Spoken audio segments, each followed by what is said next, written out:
pueblo pueda, oh Dios, apercibirse, mi Dios, y que pueda también encontrar en ti tu perfecta y tu buena voluntad. Mi Dios, te lo pedimos en el dulce nombre de Cristo Jesús. Amén y amén. Bien, primera carta a los Corintios, capítulo número 11, verso 27 al verso 28 hemos leído, y nos concentramos específicamente en las consecuencias por las cuales, en este caso alguien de manera indolente pudiere participar, de la cena del Señor. Hablábamos la semana pasada con respecto al desorden que había en la iglesia, los corintios, ya que estos celebraban para sí grandes banquetes y no esperaban al resto de la iglesia que era humilde, sino que ellos llenaban en sí todo, en este caso todo su vientre, pero en el momento propiamente de celebrar con ellos, es decir, con los más humildes, ya no había que compartir. Todo esto de acuerdo a lo que dice el verso 22 del capítulo 11 en la parte final. Pablo les exhorta y les dice: ¿qué os diré? Refiriéndose justamente a este proceder. Os alabaré, dice el verso 22 en la parte final, en esto no os alabo. De seguidamente en el verso 23 al 26, Pablo lo que hace es dar a conocer nuevamente cómo se tenía que celebrar la cena, haciendo referencia primeramente que este procedimiento litúrgico es un acto más bien de solemnidad, de respeto y de comunión entre cada hermano.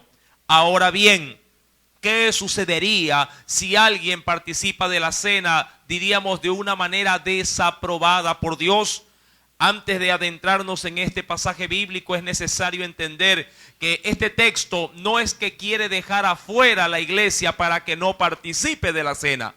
Al contrario, este texto o esta porción bíblica lo que hace es motivar a la iglesia para que, poniendo su vida en orden, en este caso lo haga, es decir, participe de la cena. Mucha gente tiene de pronto una mala percepción del pasaje bíblico y piensa que porque está mal entonces no puede cenar, y hay quienes simplemente, diríamos, ni siquiera vienen para hacerlo. Mi amado hermano, la oportunidad que tenemos por medio de la cena es más bien la de la reconciliación, y a su vez también corregir lo defectuoso para poder hacerlo.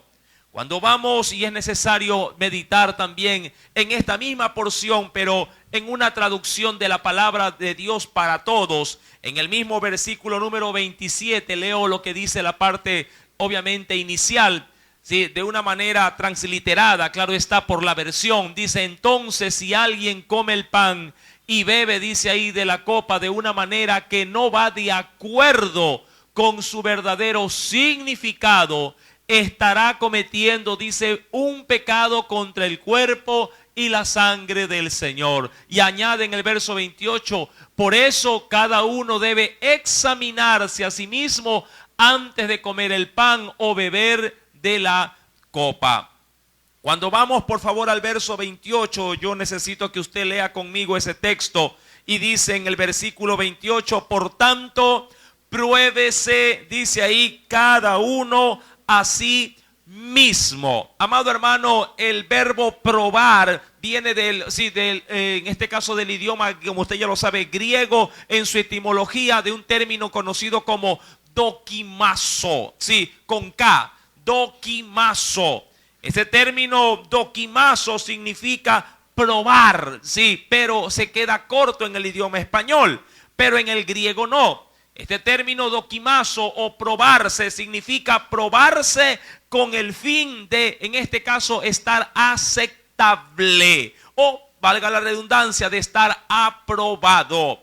Este término pues, o este verbo dokimazo, incita al hombre a que se ponga él mismo en una autoevaluación para que pueda de alguna manera presentarse aceptable para poder participar a la cena. Y eso es justamente lo que está motivando el apóstol Pablo cuando le dice a la iglesia: por tanto, pruébese cada uno a sí mismo, es decir, cada creyente debería, mi amado hermano, sí, de hacer una evaluación de sí para poder, en este caso, estar presente en la cena, no para estar ausente. Yo le pregunto, si usted quiere ingresar a una institución, sí, a laboral o de pronto dentro del esquema estudiantil, si una institución le pide requisitos y usted anhela que su hijo esté ahí o usted anhela trabajar en esa institución, pregunto, ¿usted buscaría prontamente cada uno de esos requisitos para poder ingresar en dicha institución? Yo le aseguro que sí. Y mucho más si quisiera pasar ese mismo ejemplo al ámbito de pronto de un crédito, se me ocurre, hipotecario para sacar una vivienda. Si a usted le piden 100 cosas como requisitos, pregunto, ¿acaso usted no haría todo lo que está a su alcance para poder cumplir con esos requisitos? Por supuesto que sí. Mi amado, cuando venimos a participar de la cena, el Señor nos anticipa y nos dice que debemos de presentarnos aceptables. Recuerda el término doquimazo. Ese término me empuja a que yo debo de pasar, sí, delante de Dios sin culpa. Pero eso, mi amado hermano, no nace propiamente de la ceremonia de la cena, sino que yo ya vengo a la cena aprobado, calificado por Dios, porque me he puesto a cuentas con el Señor. Mi querido hermano, dice la Escritura, pues, con respecto, sí, a la celebración. Sí, si nos vamos a Romanos capítulo 8, bueno, el texto ya está ahí, verso número 16. Sí, ¿cómo poder evaluarme? Bueno, dice el Señor en Romanos 8, 16, el Espíritu mismo da testimonio a nuestro espíritu de que somos hijos de Dios. Y esto es muy cierto, muy veraz, mi amado hermano. Si alguien se pudiera probar a sí mismo, como que diríamos, verse en el espejo y decir delante de sí, bueno, ¿qué soy? ¿Un hijo o no soy un hijo de Dios? O diríamos, ¿un hijo o un bastardo o un no reconocido de Dios? Si usted se mira al espejo y siente la paz en su corazón, que el Espíritu que Dios ha hecho morar en su vida, en su corazón, le dice a usted, sí, no hay problema, tú estás a cuentas conmigo, usted podría salir corriendo y venir a la iglesia y decir, yo quiero ser el primero en cenar. ¿Por qué? Porque siente usted en su corazón la seguridad de que está a cuentas con su Creador y está a cuentas también con su prójimo. Ahora bien, vale recalcar algo muy importante dentro de este pasaje. Dice el verso número 22, porque, sí, en el versículo, 28, por tanto, pruébese cada uno a sí mismo. Y dice ahí, no dice que no coma, ¿qué dice la palabra? Coma así del pan y beba de la copa. Ahora, recuerde, yo paso a esa etapa de autoevaluación, pero con un objetivo, para poder participar de la cena, no para no hacerlo. Ahora bien, ¿qué sucedería si yo estoy tan obtuso o tan cauterizado de conciencia que aun cuando camine mal, simplemente mi propio yo me diga, no tienes problema, participa nomás de la cena? Mi amado hermano, y aquí entramos en otro ámbito. Muchas personas pudieran llegar a pensar de sí, ojo, ellos mismos pensar de sí que están bien con Dios. Y pudieran llegar hasta confundir, hasta cierto aspecto, sí, la voz del Espíritu, sí, haciendo esta aplacada por la voz de sus propias conciencias cauterizadas. Y eso sí es un problema. Porque muchos podrían pretender estar bien delante de Dios, aun cuando no lo están. Y si en esa condición uno en este caso se presta para poder celebrar algo que me recuerda lo más importante en Jesús, ¿qué cosa? Su sacrificio por mi pecado, y yo teniendo pecado, mi querido hermano, participo de ese acto, minimizando la obra de Jesús en la cruz. Obviamente que voy a pisotear el pacto que el Señor sí me lo ha dado para reconciliarme con Él.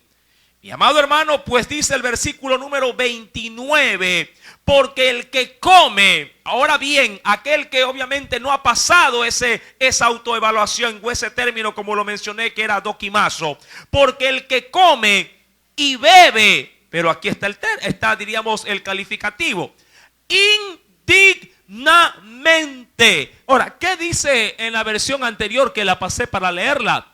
Verso número 29, porque dice ahí el que come y bebe sin considerar a los que forman el cuerpo, dice ahí, ¿qué cosa? ¿Qué dice? El cuerpo del Señor se condena a sí mismo. Dice el verso 29 de la Reina Valera del 60, que es la que tenemos, sí, la mayoría dentro de la iglesia. Porque el que come y bebe indignamente, sin discernir. Ahora, el término discernimiento, mi amado hermano, es justamente aquella habilidad que tiene o que Dios puede darle al hombre para poder saber entre el bien y el mal. El discernimiento es lo que me hace a mí reconocer qué es lo que es correcto y qué es lo que es incorrecto, o qué es lo que es verdadero o qué es lo que es falso. En mí, si yo camino, diríamos, por una mala senda, pero me autoconsuelo a mí mismo diciendo que mi camino es verdadero y sano, estoy metido en un gran lío. Porque eso tiene consecuencias severas delante de Dios. No consecuencias, obviamente, de perder la salvación. Si no quiero no quiero enfrascarme en eso, porque el Señor, mi amado hermano, está dándole esta reglamentación no a los inconversos, no a aquellos que no conocen de Dios, ni a aquellos que están en el mundo. No, la directriz es para los que ya forman parte del cuerpo de Cristo. Y como formo parte de la familia de Dios, tengo que tener entendido que si yo, en este caso, desobedezco a mi padre no va a demorar en qué. A diferencia muchas veces de los padres terrenales, ¿qué él no va a demorar? En castigarme, en disciplinarme. Muchas veces nosotros como padres somos tolerantes, somos permisivos y les dejamos a nuestros hijos que hagan lo que ellos quieren. Y es común a veces escuchar entre los padres, sí, justamente a la hora de llamarles la atención, diciéndole, usted ha corregido a su hijo, y ellos dicen, no, yo no tengo o nunca lo he corregido, ¿sí? O nunca lo he disciplinado. ¿Por qué? Y la pregunta, mi amado hermano, es válida, y la respuesta de ellos también dice, porque a mí tampoco nunca me disciplinaron. Mi amado hermano, obviamente que la disciplina del Señor es primeramente un mandato de Él.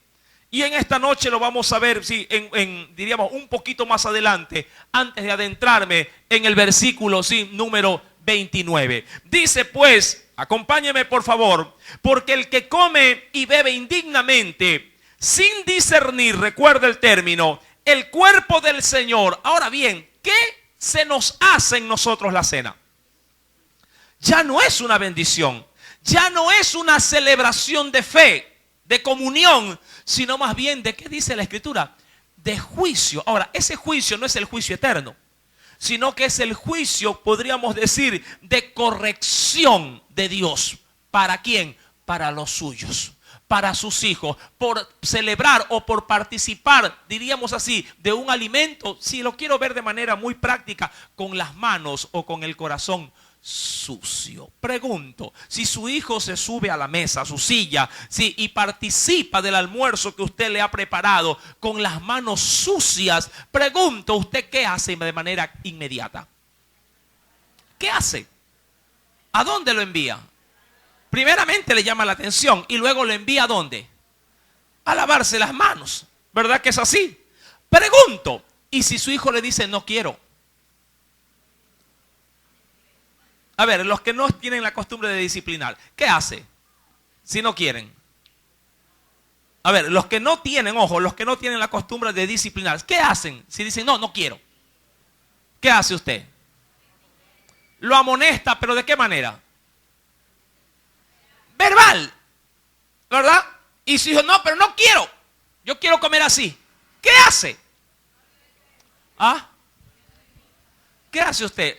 De pronto podría llegar a cogerlo usted mismo, ¿verdad? Y llevarlo ¿a dónde? Al baño, sí, a lavamanos, y ahí, usted mismo, ¿qué cosa? Y el niño le puede llegar a decir, aun cuando me las hayas lavado, sí, yo creo que igual las tengo sucias. como en otra oportunidad, algo muy similar, ¿no? Aun cuando tú me digas que me siente, bueno, estoy sentado, pero mi espíritu está de pie. Ahora, pregunto, en su corazón, ese pequeño, para él, ¿cómo está comiendo? ¿Con las manos limpias o sucias luego de que usted lo ha lavado?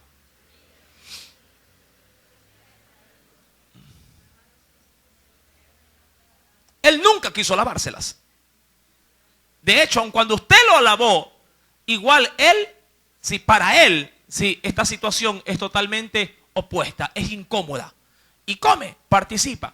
Mire el mismo escenario, si participando de la liturgia, si utilizando el buen término, ¿no? Si de la cena del Señor. ¿Qué sucedería si participamos de esa cena estando sucios? Eso es lo que considera la Biblia como hacerlo de manera indigna. O sea, se lo hace, pero ya no es algo aceptable de parte de quien en este caso me ha servido para que yo participe de su comida.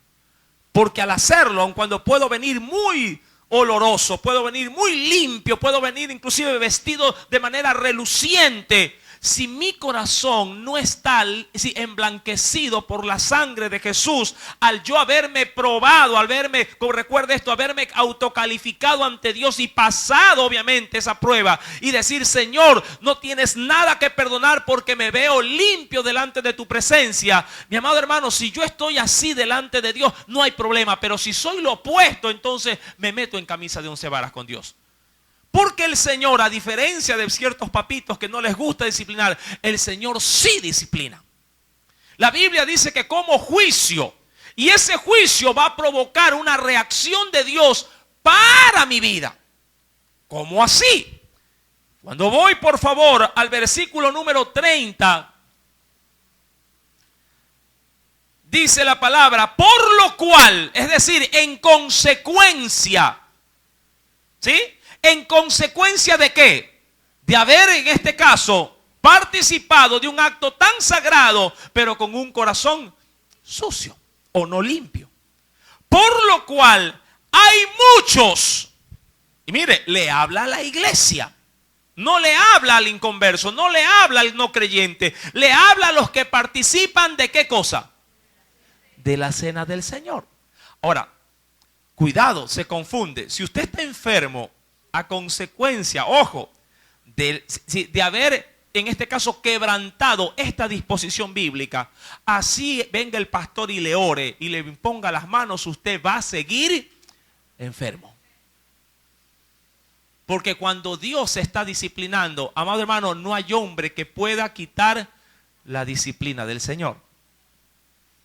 Ahora, no confunda tampoco la enfermedad propiamente, si de pronto por algún malestar, algún desgaste de algún órgano que nada tiene que ver con el asunto de la cena, sí, con aquella que se nombra aquí en este antecedente bíblico. Sí, no todos muchas veces puede ser a consecuencia de una reprensión de Dios por mi desobediencia. A veces Dios también permite la prueba, permite la enfermedad para también probar nuestra fe. Amén. Pero en este caso no es así. Ahora, dice la Escritura, por lo cual hay muchos enfermos y debilitados. Miren lo que produce el cenar de una manera no digna delante de Dios. Produce primeramente enfermedad. Ahora, esto es así. Claro, acompáñeme a la Biblia. Ahora vamos a ver los antecedentes bíblicos. En el libro de Job, sí, capítulo número 5, veamos primeramente el ente bíblico. En el libro de Job, capítulo número 5,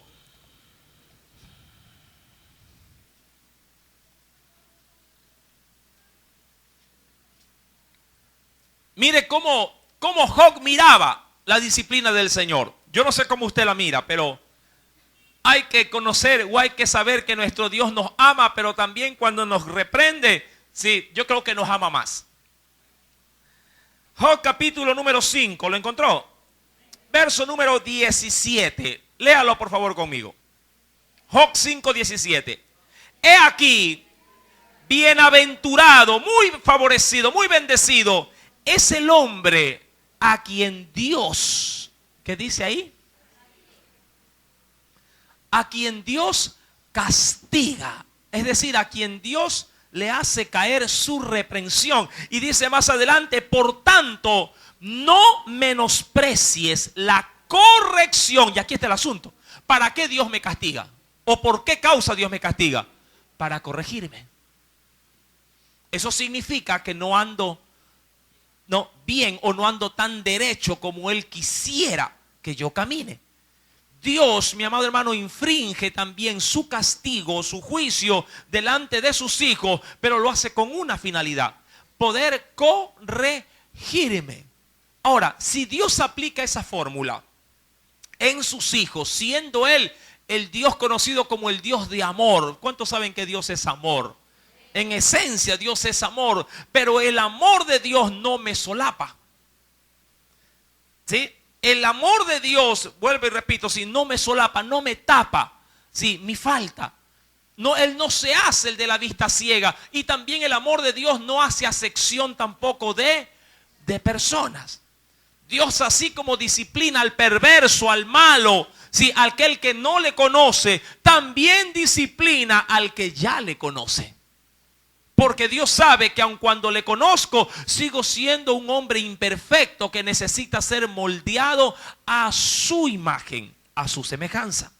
Y a veces, en este caso, en mi humanidad, sí, hay una ley que se opone, sí, a lo que el Señor me ha establecido. Y cuando yo me contrapongo, sí, en la voluntad de Dios, obviamente el Señor, para poder yo entenderle de manera más firme, entonces el Señor viene con su vara y suácatela que me la hace caer encima. Ahora, es verdad, usted nunca verá a Dios, sí, cogiéndonos a nosotros, poniéndonos sobre sus rodillas, bajándonos los pantalones, buenas damas, subiéndole la falda y ¡suaz!, haciendo caer su látigo. Pero, amado hermano, yo creo que Dios golpea de muchas formas, de muchas maneras, y creo que es más doloroso que una vara o el golpe de un látigo, sí, sobre nuestro cuerpo. Ahora, ¿cómo corrige Dios? Y aquí está lo curioso. Ya en Corintios lo dice que los corrige. ¿Cómo hacía caer su juicio? ¿Por medio de qué cosa primeramente? De enfermedad. También, ¿en qué más? Trayendo sobre la vida del hombre, ¿qué cosa? Debilidad. Ahora, ¿a qué se refiere todo esto? En el mismo libro de Job, pero en el capítulo 33, voy a topar ciertos versículos que, si alguna duda usted tiene, pues el Señor hoy se las va a despejar. Job, capítulo número 33. ¿Ya lo encontró?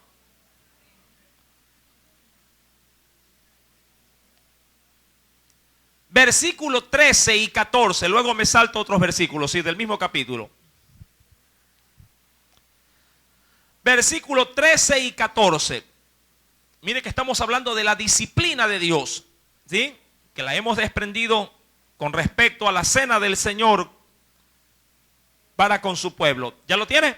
Dice el Señor a manera de pregunta: ¿por qué contiendes? Me interesa mucho esta expresión. ¿Por qué contiendes? Dice ahí, contra él. Ahora, contender es como llamar a alguien para pelear. Y a veces así nos ponemos, ¿quiénes? Nosotros. El Señor te dice diariamente: lee mi palabra. Por ejemplo, sí, búscame en oración diariamente, madre, porque estos son ejercicios diarios que tiene todo creyente, todo buen creyente como práctica. Pero a veces decimos: no, ya oré ayer, ya hoy día no, pasado mañana oro. ¿Sí? No, si ya leí el día, o ya leí la palabra en el culto, ya para qué volverla a leer en la iglesia. Cuando el Señor me ha dicho por su palabra que el libro de esta ley nunca se apartará de mi boca, sino que de día y de noche meditaré en ella. ¿Sí? Cuando yo lo hago, entonces dice la Biblia que yo haré prosperar mi camino y que todas las cosas me van a salir bien. Pero cuando yo me paso por alto la directriz de la palabra, entonces el Señor, más allá de hablarme y hablarme, porque el Señor, yo creo que llega a la disciplina cuando Él también ya se cansa de ¿qué cosa? De hablarnos. Así como usted le habla a su hijo: cómete todo, haz esto, haz lo otro. Llega un momento que dice: basta y fuácatela. Y el muchacho, ¡ay! Ahí, ¿verdad? Ahí reacciona. Dios suele hacer lo mismo también con nosotros. Y dice la Biblia como primera advertencia, ¿por qué contiendes contra Él? Dice ahí, porque Él no da cuenta de ninguna de sus razones. Y eso yo creo que el Señor lo ha tomado como pretexto, digo yo, ¿no?, de lo que pasa dentro de nuestros hogares. Porque cuando usted le manda a hacer algo a los suyos, lo primero que ellos piden es ¿por qué? ¿Y quién? ¿Y cómo así? Y se pone a contraponer. ¿Verdad que es así? Sí, es una contraposición con lo que usted ha dispuesto. ¿Y por qué yo? Si aquí está el otro, está el de acá. Sí, pero solamente a mí nomás te me carga. ¿Y por qué no te le cargas al otro? ¿Verdad? Cuando lo que el padre o la madre anhela es que su hijo obedezca y obedezca de una manera ciega. Simplemente usted se complace cuando ellos le obedecen. Y dice el Señor, sin embargo, es decir, cuando yo ya me pongo de tú a tú, sin embargo, en una o en dos maneras habla Dios. Ahora, cuando dice de en una es porque Dios primeramente ha dejado toda la Biblia. ¿Qué cosa? ¿Qué cosa es toda la Biblia? Sino la voz de quién. Aquí está, su voz. Si usted podría decir, hermano, ¿cómo así? Dios me habla así, amado hermano, aquí está. Dios aquí nos habla, pero de inicio a fin. Y nos habla de muchas maneras.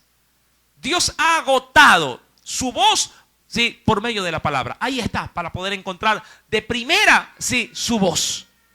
Pero cuando yo me paso por alto su voz, entonces ya no es de una manera, como lo dice el versículo número 14. Sin embargo, en una o en dos, dice aquí, maneras habla Dios. La primera es la voz, su palabra.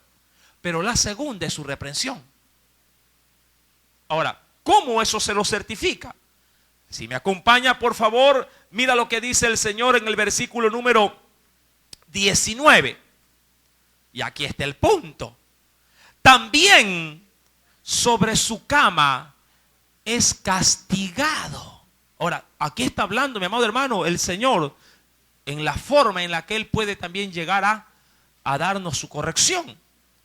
También sobre su cama es castigado. ¿Y cómo nos castiga? Mire, con dolor fuerte, dice ahí, en todos sus, ¿qué cosa?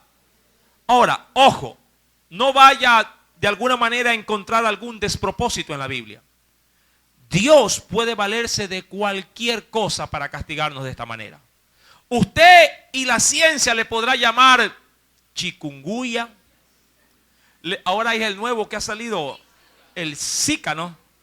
Sí, el Zika, llámelo cólera, llámelo como lo llame. Algo es seguro. Dios toma, sí, enfermedades para llamarnos la atención. Ahora, el Señor menciona, sí, prácticamente el desenlace de su castigo en el hombre obstinado. Dice, también sobre su cama es castigado con dolor fuerte en todos sus huesos, que le hace que su vida aborrezca el pan y su alma la comida suave. Verso 21, su carne desfallece de manera que no se ve, y sus huesos que antes no se veían, ¿qué sucede? Dice ahí, desaparecen, ¿verdad? Sí, aparecen, perdón, no se veían, aparecen. Su alma, verso número 22, se acerca al sepulcro y su vida a los que causan la muerte. Ahora, más adelante dice el texto bíblico, versículo, sí, número, sí, 26. Orará a Dios, recordando que Él fue el causante de esto, y ¿qué hará? Ahora, cuando dice orará a Dios, significa que Él ha reconocido que esa enfermedad ha sido aplicada por parte de ¿quién? Y en su reconocimiento, obviamente, el Señor extiende su gracia, su perdón. Y dice la Biblia, orará a Dios y éste le amará y verá su faz con júbilo. Versículo número 29 y 30. He aquí, todas estas cosas hace Dios 2 y 3 veces con el hombre, para apartar su alma del sepulcro y para iluminarlo con la luz de ¿quiénes? Es decir, que Dios agota todo lo que está a su alcance para conducirnos a su gracia.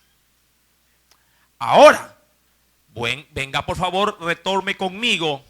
Sí, Corintios capítulo 11, versículo número 30. Por lo cual, dice el texto bíblico, hay muchos enfermos y debilitados entre vosotros, y esto lo dejo para el final, y muchos, dice ahí, duermen, que no es otra cosa más que mueren. Ahora bien, ¿cómo poder evitar, mi amado hermano, ese castigo y reprensión? Bueno, la tarea es fácil. Para poder evitar, mi amado hermano, previamente, vuelvo y repito, tomando la cena o la referencia espiritual de la cena, como para ponerme a cuentas con Dios, porque esa es la intención del venir a cenar. Poner mi vida, sí, en la línea que Dios quiere que yo camine.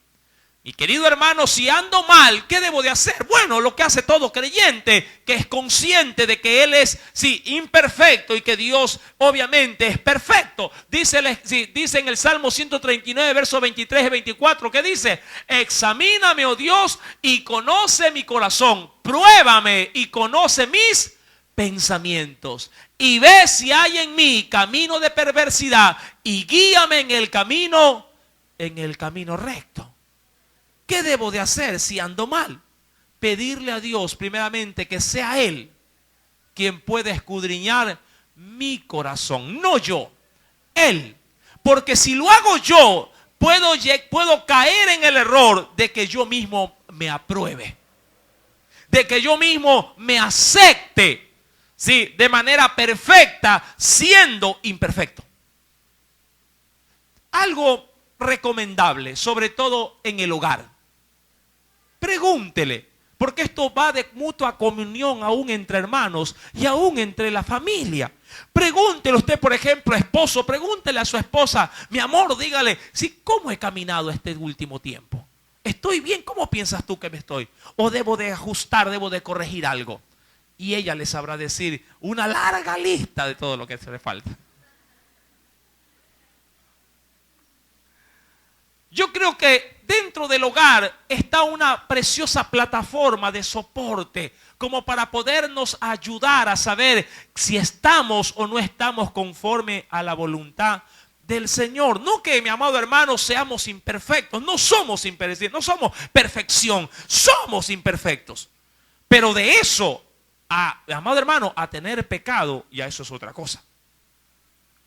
De ser imperfectos y a ser personas que obstinadamente nos rebelamos en contra de la voluntad de Dios, allá hay que tener mucho cuidado. ¿Cómo poder salir de este embrollo? Pidiéndole a Dios, sí, que examine Él mi vida.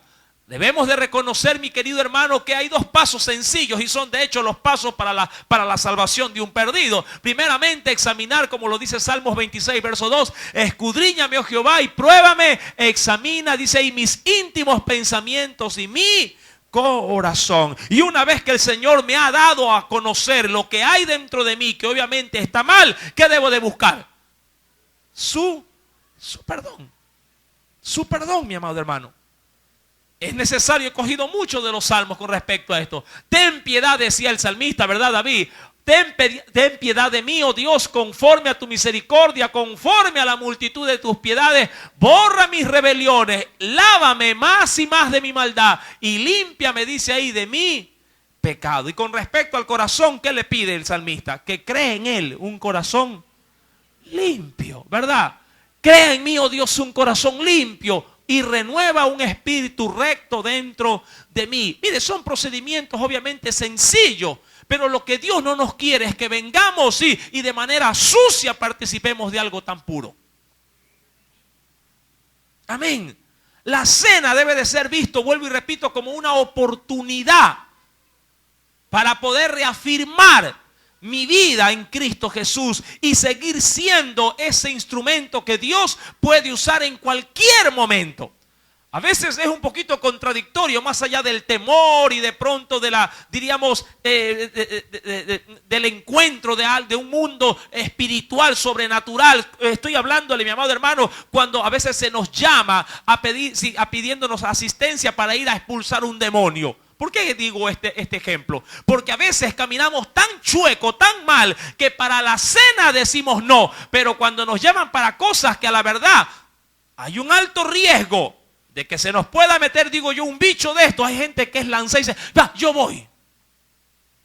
Y no saben, mi amado hermano, que en ese mundo espiritual el enemigo sabe los que son de Dios y también sabe muy bien quiénes no lo son.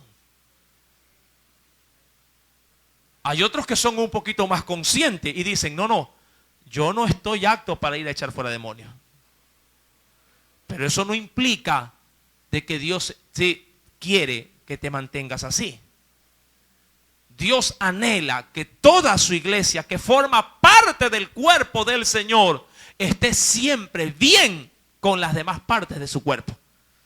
Principalmente con su cabeza, que la cabeza de la iglesia es Cristo. Cuando una parte de su cuerpo se descompone, ¿verdad que todo su cuerpo se siente mal?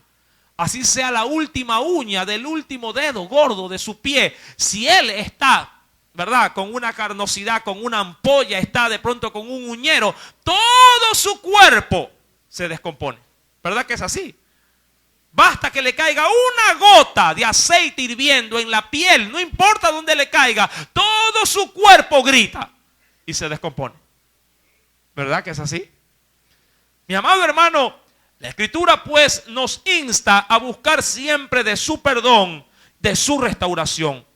Pero la Escritura también nos advierte, mi amado hermano, sí, que dentro de esta reprensión, dentro de este castigo, como lo dice la Escritura, sí, hay muchos, de acuerdo al verso 30, hay muchos que están enfermos, debilitados entre vosotros y para pena, dice ahí, y muchos también, muchos, no pocos, muchos duermen. Ahora, esta yo creo que es la corrección máxima que el Señor aplica a los que se obstinan en constantemente ofender a Dios. No que no sean salvos, son salvos. Pero amado hermano, cuando Dios se percata de la terquedad de aquellos hijos que son rebeldes, ¿cuántos tienen más de un hijo? Y usted sabe que no todos los hijos son iguales. Usted puede ser que los haya criado iguales. Les haya dado la misma forma de alimentación, la misma educación, el mismo trato, el mismo cariño, pero ellos no son iguales. ¿Verdad que es así? Y hay unos que son dóciles, hay otros que son más dóciles y hay otros que son terribles. Hay unos que place abrazarlos y besarlos, hay otras que place solamente caerles a garrote, nada. Place nomás digo. Pero yéndome de extremo a extremo, un padre y una madre siempre lo tendrá a ese hijo, sí, como lo que es su hijo. Es su hijo.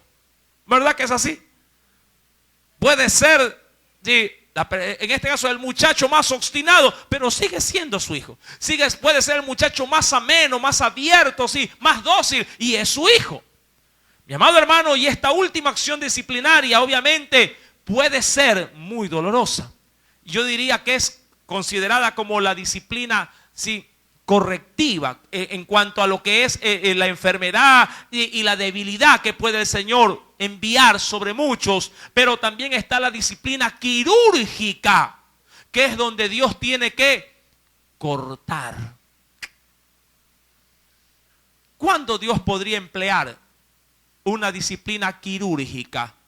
Cuando su hijo se mantiene pese a la alerta, pese a en este caso a la advertencia, pese al continuo trato que él tiene con ese hombre o esa mujer rebelde. Es decir, que el Señor, si le habla por su palabra, ya le ha dado con enfermedad, le ha dado con prueba, y el hombre sigue terco, medio por ahí levanta un día, pero cae otros 6. Levanta un día y vuelve a caer los otros 6. Y el Señor dice, no, para estar así y servir de piedra de tropiezo, es mejor que venga a casa. Y dice, y me lo llevo. Hay un caso bíblico muy renombrado, que de hecho está en Corintios también, y muy fuerte. Acompáñenme por favor a la carta a los Corintios en el capítulo número 5.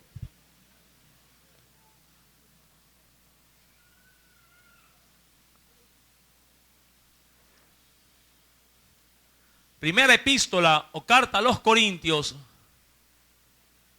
capítulo número 5. Títulos atrás. Ahora, usted tiene ahí un título, de hecho, dentro de este pasaje bíblico, un prefacio. Dice, hay un caso de inmoralidad juzgado. ¿Ya lo encontró? Primera de Corintios capítulo 5. Ahora, usted conoce el trasfondo bíblico e histórico de esta narración. Un hombre había tomado por esposa, por mujer, ¿a quién? A su madrastra. Obviamente, sí, obviamente, no que esta mujer hubiese estado casada con su padre.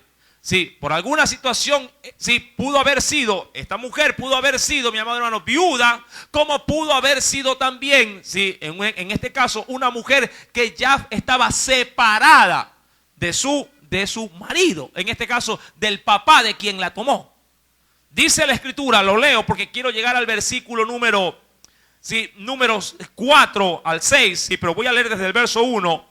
De cierto, decía Pablo, se oye que hay entre vosotros, miren que le está hablando a la iglesia de Corintios. ¿Qué había en la iglesia? Y tal fornicación cual ni aún se nombra entre los gentiles, tanto que alguno tiene la mujer de su padre. Ahora, al parecer, el papá vivía. Sí, obviamente, este hombre había tomado a una mujer por esposa y por alguna situación ya no estaban juntos. Pero se cometió vileza. El hijo, ¿qué hizo también con esa mujer? La tomó por su mujer. Verso número 2. ¿Y qué pasó con la iglesia? Y vosotros, les dice él, estáis envanecidos.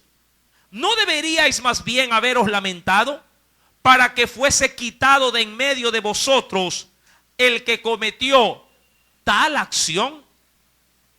Ciertamente yo, como ausente en cuerpo, pero presente en espíritu, ya como presente he juzgado al que tal cosa ha hecho. Verso número 4. En el nombre de nuestro Señor Jesucristo, reunidos vosotros y mi espíritu, con el poder de nuestro Señor Jesucristo, el tal, hablando del que era, en este caso, sí, el hijo que había tomado a esta mujer por esposa, el tal sea entregado, ¿a quién dice la Biblia? A Satanás para destrucción ¿de qué? ¿Qué iba a ser destruido? Su cuerpo. Es decir que se estaba dando de alguna manera aprobación para que Satanás zarandeara a este hombre hasta tal punto que su cuerpo fuese eliminado.